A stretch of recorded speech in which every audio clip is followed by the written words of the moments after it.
Hello everyone and welcome back to a new episode here of Rob Mac Plays on the Epic Failure server. I'm gonna kill these darn choo-choos. They are annoying. Annoying little things, go away. You have a small hitbox and a large attack box apparently because you're kicking my behind. Alright, choo-choo jelly, whatever. I haven't even looked. Whoa. You know, we spend so many nights here and nothing happens, and then I start recording. It happens to everybody too. Everybody that records with Ars Magica, it's the biggest thing you hear from everybody. Oh, come on, zombie.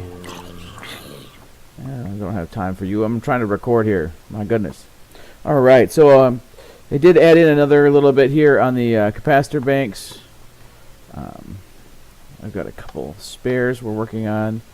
So we'll go ahead and have them pick some more of those up. 15 of them. We're going to need them for some stuff. So just grab 5 more. So off they go. Alright, but today we're on a practical application of Railcraft. Our goal is to make it so that we can essentially get trains in and out of here and down this stretch without trains crashing. And then probably what I'll do is off camera is you'll see that I'll set them up heading towards the farms and towards the warehouse base that way. What I did just to show, give you an example, for those of you that aren't familiar with Railcraft, I'm going to kind of walk through some of this. And I'm not going to show recipes and things like that, but we're going to get an idea of, again, it's a practical application process. So if you're very familiar with Railcraft, then I apologize. But this is something that a lot of people always seem to get kind of confused about what's going on. So the whole basis is that I have one of these down before the bridge drops into the base, so that anytime there's a cart on here, it changes the signal. Right now it's green, which means there's no cart between those two. My goodness. Zombies. Alright, so whenever there's a cart on here, it changes the aspect, which is the color indicator here. Now, when there's a cart going away from the block signal, it turns yellow. It's a cautionary thing saying there's something ahead, but it's to take caution. When it's red, it means that there is one coming towards us. So we can use those to specify things that are going on. Our goal then, tell you, these zombies. What happens when you work at night? Everybody comes and bothers you, right? Alright, so we can use that so that when we have something set up here, the train wants to go this way, and it checks the aspect. And if the aspect is yellow, it means that there's another train already going this way. And if it's red, it means there's a train coming this way. So those two things we have to be aware of. However, because of the way we set up the system in here, we'll be able to put a train hold down here that will essentially tell it, look, don't send anything through because there's a train. Remember how we did that? We told it to set something that way. Alright. You guys go away. Go away. Go away, go away, go away. So remember we set it to hold any new trains that were coming through, and then we turn that back on later. So the problem with that, let's see, is that right now we have this as a single line. I'm almost thinking it might be worth it for us to have this as a double line because of how busy this is going to be. This is going to be a very busy stretch of road when we get going because every area will be sending a train this way. Not all at once, but we don't want to back things up too far. So let's do this. I want to cut here. I'm actually going to duplicate this bridge here. Actually, I'm going to just widen it, but basically duplicate it so that we'll take this stretch out here, and it'll just be they'll come in, they'll go out, and they'll head back towards the main intersection. Because again, we're anticipating this to be the busiest section of road, because anytime something needs power, it's going to come here to get it. So again, these that are here are the same as the ones to the base. And then all we did is we put high-speed rail in. We have high-speed booster track underneath here, and covered by the carpenter's blocks is a redstone torch. So that's how we got that all lit up. So that way it comes in, keeps up to speed until it hits the track, slows down back to regular speed, and then can do its job. Again, the faster we can get trains moving and get them to where they need to go, the quicker things happen. So with that, I'll go ahead and cut and build this bridge, and I'll be back. I am what will be very quickly for you guys, thanks to the magic of YouTube. Alright, welcome back. So as you can see here now, we have expanded our bridge. And I'm not sure. Originally I was going to have like passenger traffic through here, so I was worried about whether they're going to hit their head coming through this space. But for now I'm not going to worry about it, because I don't think I'm going to be riding the train through here. So we're going to go ahead and kind of just close that up. You can see here my inventory is starting to get a little crazy. It's because I got some stuff set up here for the next thing. So the first thing we need to do, and what how I'm gonna do this stuff is I'm gonna always set it up on this side first, so I can show you what the goal is, and then we'll do it over here. So the first thing obviously is to set up our. Now this is called a block signal, but a signal block then is the actual thing between the two block signals. Okay, so a block is not this piece, it's actually the track in between. Okay, so what we need to do, I made myself some of these black metal platform pieces from Railcraft, because on these we can put it we can put our signal up here, and this is what we want to do. So we'll do that, and then we'll set. Now they have a certain range. I believe it's 2 away from the track, up, down, left, right, stuff like that. So what we're going to do is set that up down here as well, even though it's really not. Let's see. The idea is then we want to be able to stop the track coming through the transition. We want to stop it. Let's see. We want to recognize when we stop trains that are over there, so we could throw this up here, right? It doesn't matter what's going on that way. So then you need one of these. It's a block signal surveyor.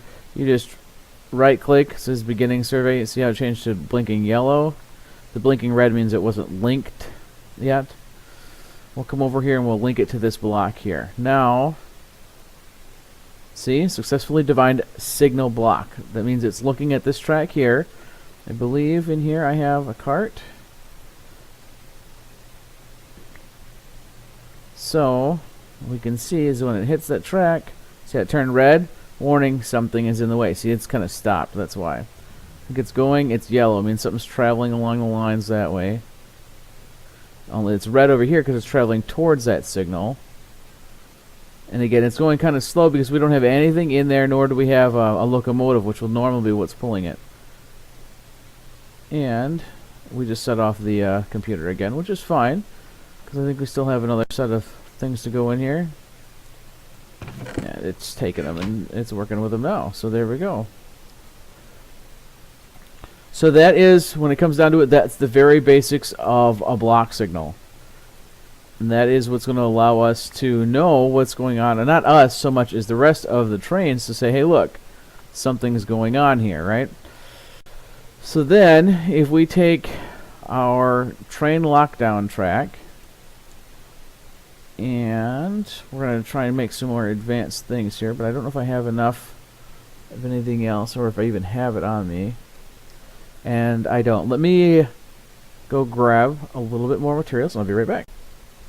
Alright, and we're back. So, I grabbed some Red Knight cable, and I just attached it. I left this open so you can see where I kind of brought this in from where I was heading in out down there, and is used also by the detector track here. We just ran it a little bit farther and hooked it up here. We made that the purple and set that to this train lockdown. So what will happen then, and you can see that that's on, it's sending a signal now, and I did a quick little edit of the computer craft program. Let's hop in here, terminate this for a second so I can show you. Edit reactor power, I believe is what we named it. There we go. So you can see here color code equals 1024. That's the purple code. So then we automatically set that right away and then set the output. And then later, when it tells the train not to accept it, it'll take the 1024 off. You can see here, and then reset the colors. So let me save that, exit that, restart. So now, when the trains come in and it hits this, it'll tell it not to do that. This gets turned off, but because it's still on this side of the track, let's take a couple of these here, because this will kick that for a second. Let's see, it should.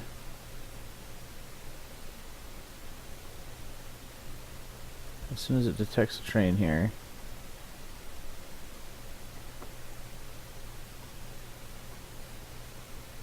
Do we have a delay in that? Or is it not working right?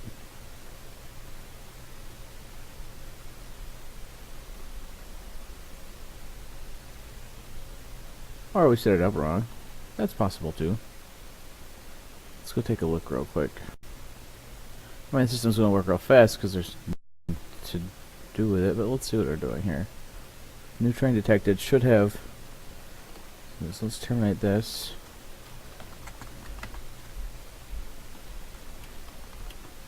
Okay, so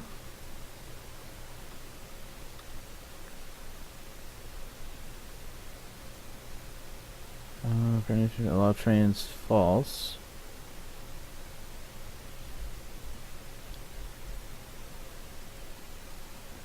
Huh.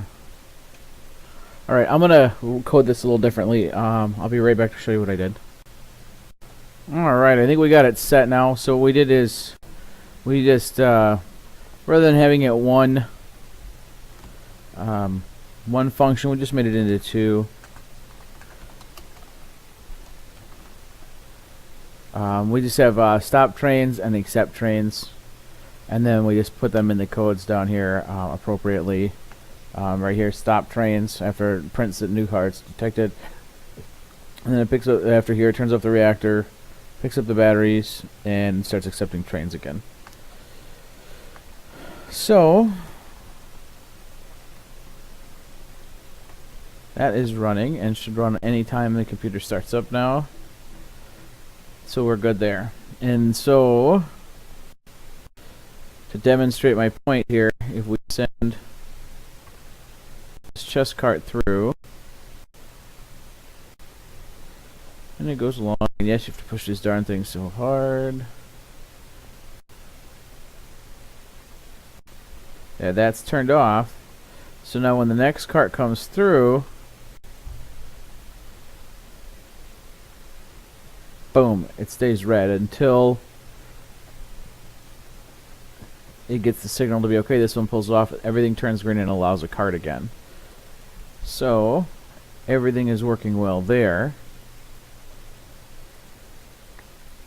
And that is the basics for that. So now we just have to work on the actual junction here about what's going to stop a train before it gets here that's waiting when this is on red. And we don't have to really worry about trains coming out of here as much as we have to worry about, you know, again, where they're going to be going. So I'll set up this way, even though this is a single track going out, it'll probably open up to a double so that we can do a little bit better intersection here, and we'll go from there. So let me get everything set up for the trains coming and going from the base, and then I will demonstrate on the double line here.